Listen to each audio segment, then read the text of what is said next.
Hello and welcome to Guilty Pleasures and Shameless Treasures first YouTube live stream. So far, no technical issues. I hope you all can hear me, but regardless, you'll be able to see the video after this. So I'm so happy you're here. I'm just burning some sage now. So how we're going to do it is I'm going to start with a grounding meditation. And then I'm going to pull an oracle card and we're going to sort of talk about that and talk about the themes that we're feeling around that and around spring equinox. And then we will go into some astrology updates, just what's going on with the stars and how it might be affecting us. And I want to preface by saying I'm not an oracle card reader and I'm not an astrologist. I just am really into those types of things. It's kind of a fun aspect to my spiritual practice. So I just I invite you to have some fun with me today. And then after that, if we're not too tired, we will perhaps go into a pop culture update. So stay tuned. So to start, I'd just like you to take a moment to actually arrive. Get comfortable, feet flat on the floor if you can. And just give your eyes a nice gentle close if that feels right to you. Stack your bones in a way that your spine and neck are all aligned.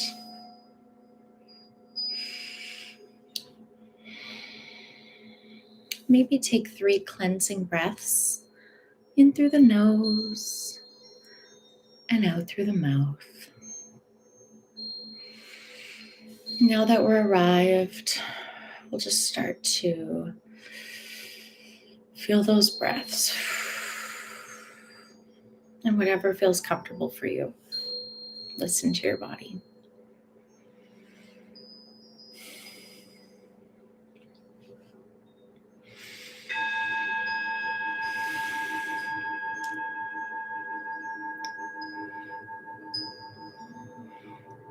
Just start to breathe normally.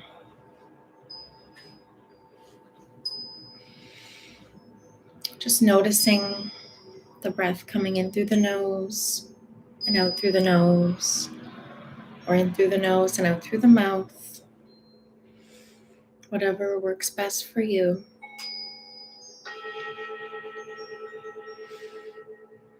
And use the sound of the bells to bring you back to the present moment. If you need to, if your mind starts to wander. But just know that the mind does wander. That's what it does. And the practice of meditation is simply bringing it back every time.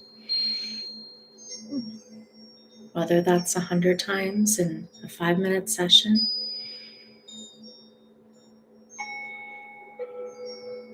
This is your practice and your practice only.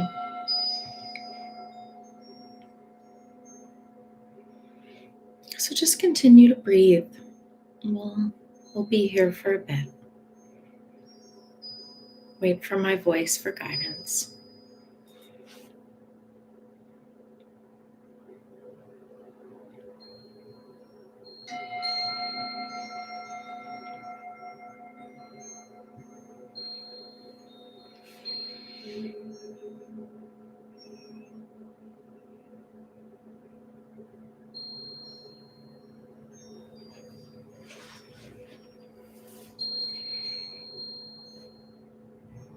Where's the mind now?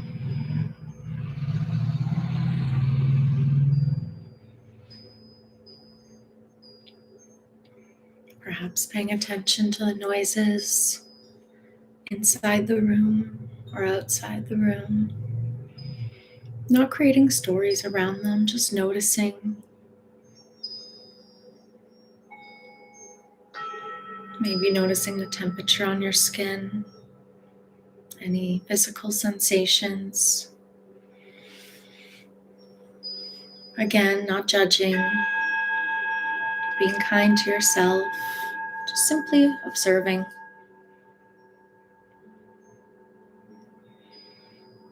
We're all here together. Just let the singing bowls and the crystal, just let that energy wash over you.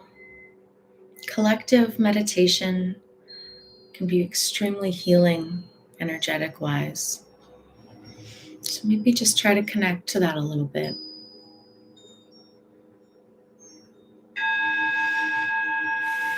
Just breathing and noticing. Paying attention to what works best for you. Not trying to force anything. Not judging yourself. Just breathing and noticing.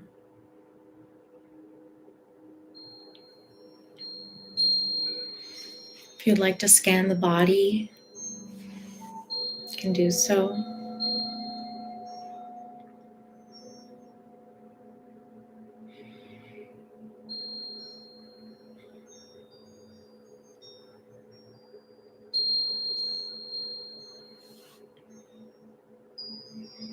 Feeling that energetic spring, fiery energy coming over you, that renewal, breathing out the staleness, whatever may be frozen under the snow. Just breathing it out, letting it go, welcoming the spring energy, the new energy, the motivation.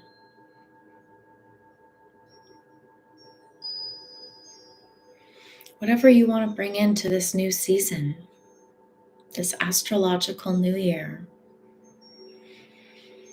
Taking this moment to really intentionalize that.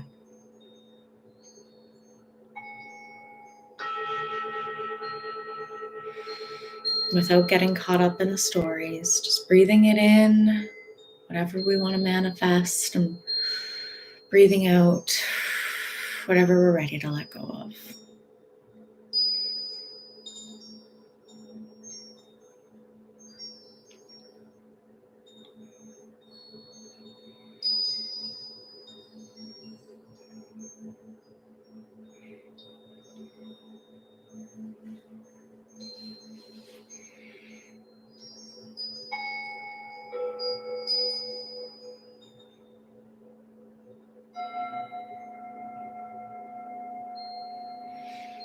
Where's the mind now?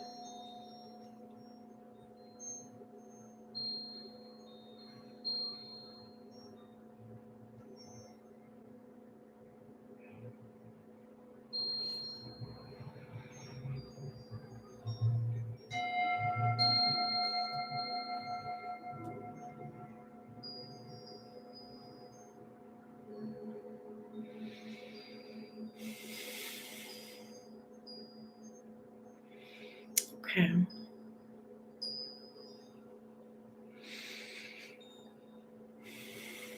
And slowly and surely, in your own time, being gentle with yourself, slowly start to bring yourself back to the room.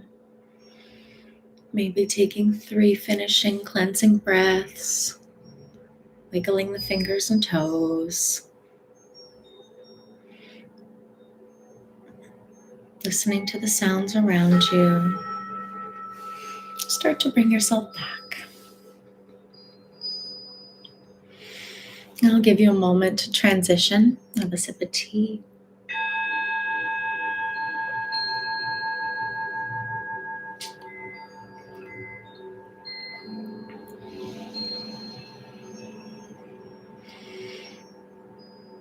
Happy Friday, everyone. I hope everyone's feeling good. Friday is ruled by Venus, the planet of love, goddesses, of women, of passion. Just embody that maybe today. That feels right. And I thought it was interesting that YouTube let me go live today at 1:22. So I was interested in finding out the meaning of the angel number or the angle number if you're more of a quantum physics person, finding out what that meant. And I did a little bit of research on it today, and basically it means to keep going. What you're doing is the right path. It's a motivation number, it's a leader number. So it just felt so right that it was scheduled for today at 1:22. So that's awesome. So now we're going to get into the oracle cards. And like I said, I'm not an oracle card reader. I'm just sort of getting into this and having fun with it. And I'm seeing that there's different ways to use it. And so what I love is pulling one every day. And they're the Earth Oracle cards by Stephen Farmer. He's a psychotherapist. He's written all sorts of amazing books. And I love the Earth Oracle cards because it's all different earth elements that sort of connect you back to the earth. And they're great for springtime. And so what I like to do is just pull one every day and sort of meditate on what that is. It comes with a guidebook. So I'll read that as well. And I like to invite you all to put your energy into the deck when I'm shuffling it. So we can really pull the right card. And then for today, I just to warn you as well, or not a warning, but just to let you know, I like to use the phrase, eat the fruit, but spit the seeds. So whatever you feel is meant for you, let it be meant for you. And whatever you feel is not, it's not for you. So just take everything with a grain of salt. It could be taking in a lot of my energy as well. But I do believe that if you do come across this video, nothing in the universe is by accident, and it is meant for you in some way. So I hope that it helps you and it resonates with you. So I'm going to hold the cards over my sage, just give them a little bit of a cleanse here. Okay, so look how pretty these are. This is what the front of the deck looks like. They have some really beautiful earth elements on them. So I'm just going to shuffle them and invite you to put your energy into it. And I'm going to put my energy into it. I'm just going to ask our guides to send us our message for today. What's the message for today, or maybe for the weekend? Let's ask for a weekend message from our guides. Shuffle this. All right. Shuffle a little more. Whoa, one jumped out at me. Usually when one jumps out, that means something. So let's see what it is. Desert. Vision Quest. So it's the Desert card, and it says Vision Quest. So if you look at it, it sort of looks like it might be representing some sort of journey. Okay. Desert. Vision Quest. And it jumped right out at me. Okay, let's read that. Desert. Vision Quest.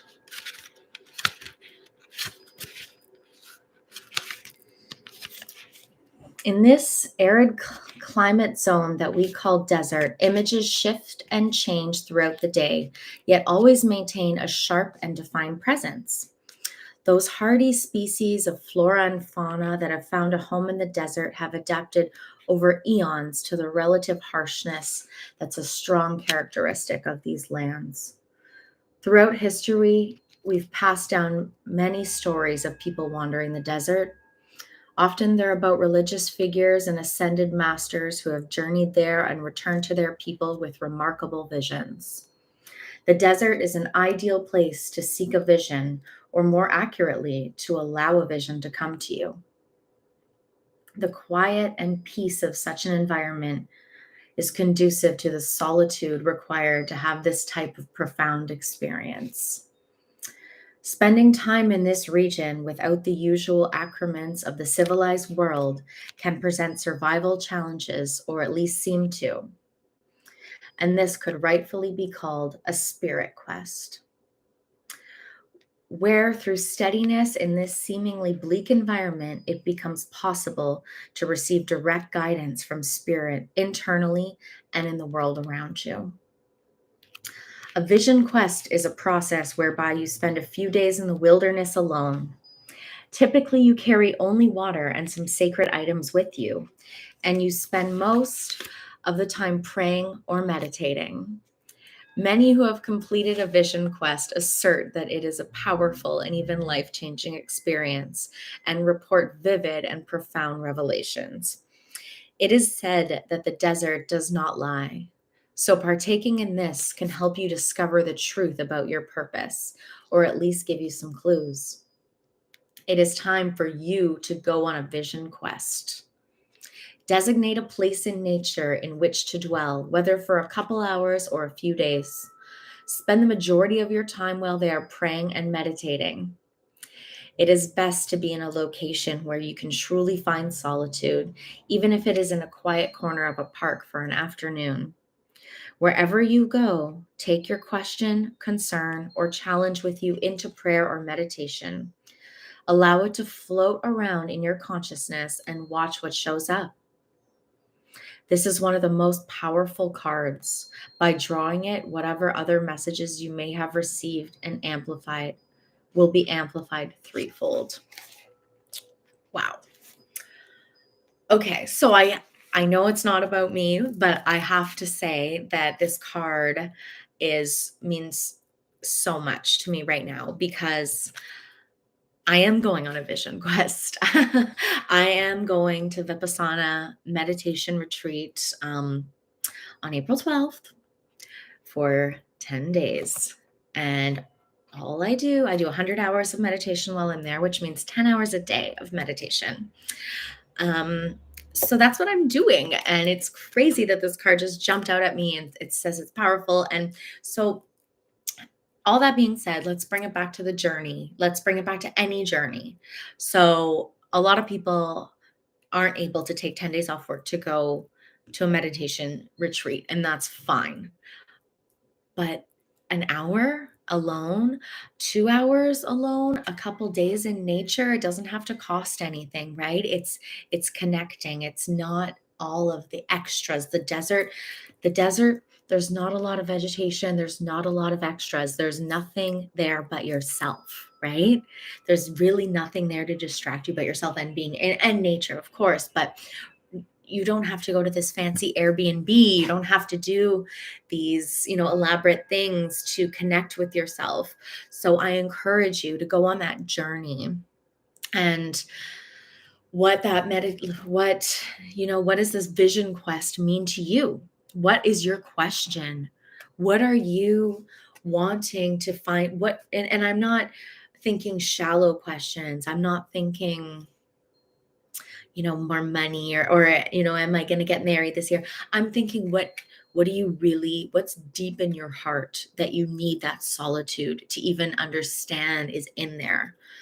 Like, that's what I'm feeling. And how does that relate to spring and the spring equinox? Well, it's our time, right? It's rebirth. It's our astrological new year.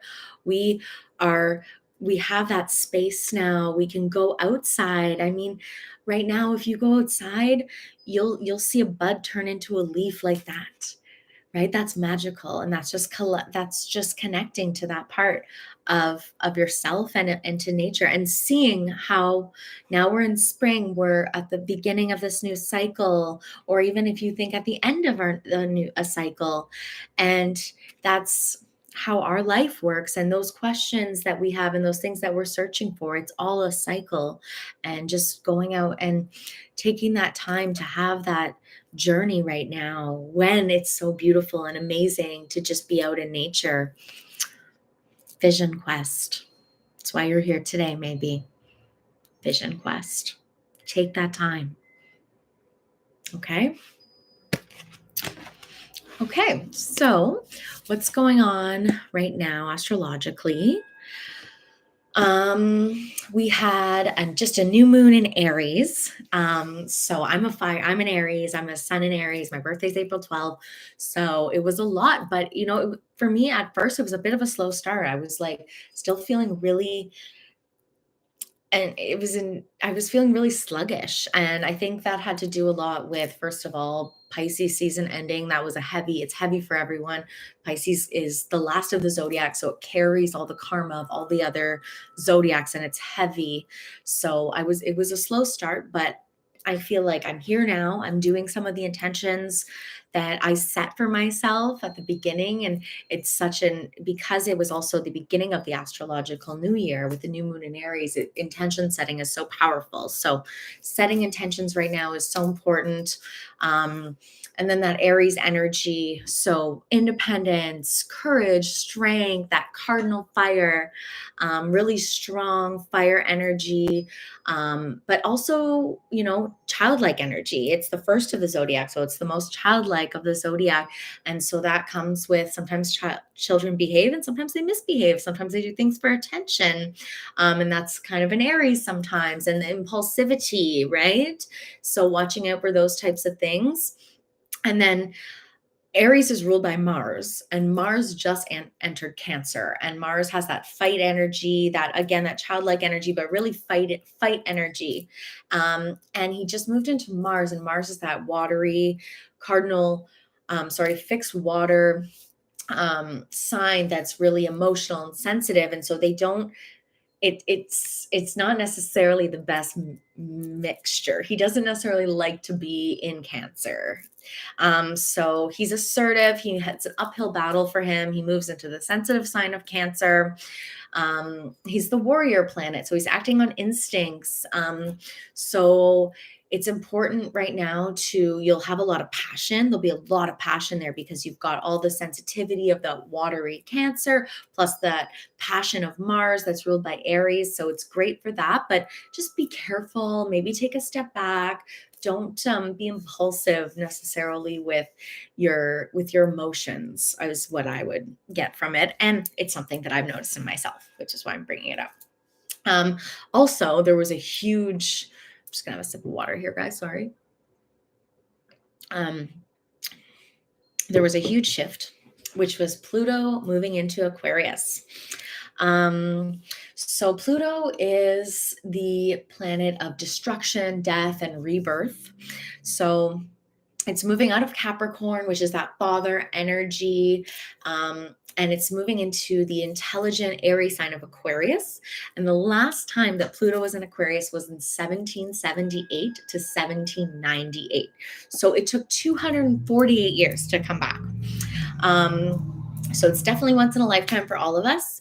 And so a lot's happened since it's been in Aquarius last. Now Aquarius it rules technology, innovation, and the internet. And with it being in Pluto just is destruction. So Pluto likes to bring whatever's going wrong, and it's more of a collective energy, right? It's not as much an individual energy, it's a collective. So it brings those collective things. It's when Pluto's moved into other planets in previous times, it's caused wars, the Great Depression, things like that. So because Aquarius is the technology, people are thinking that there's going to be some issues with AI, some rules, some laws around that, maybe some breaking down of what's going on, some shadow. It brings things from the shadows to the light. So maybe we'll see some darkness in what's going on, behind the scenes coming to light. So let's hope for that. All right. Now we are going to talk about, I'm just looking at my notes here. So we already sort of talked about intention setting for Ostara or spring equinox. So some of my intentions were, taking control of my life, no more excuses, just getting unstuck in all the areas of my life that I'm avoiding and just trying to do that shadow work. Like, for example, if I'm avoiding something like doing my taxes, why am I avoiding that? What's going on with me that I'm avoiding that? So just diving a little bit deeper into those intentions and keep setting these same intentions every new moon, and I'm not doing them still. Why am I not doing them? So diving into that a little bit deeper, no more excuses, but also taking my time. I tend to jump into things, and then that's when I suffer the consequences. So I'm moving slowly, but I've got to keep moving. And then also just like focusing on bringing more love into my relationships and more compassion, as hard as it is sometimes, right? Sometimes those are the hardest. The people that are closest to us are sometimes the hardest people in our lives, not in a bad way, but those relationships can be the touchiest. So just all I can do is bring more love and compassion into my life and into my heart in order to deal with them better. And so I think we're going to end our first podcast live stream now. We won't do pop culture updates. I'm not being called to do that. I'm kind of more feeling like the spiritual side of things is a good way to end. But I will be posting more pop culture updates solo and with the other aspect of things. So thank you so much for watching, and I look forward to seeing you guys again soon.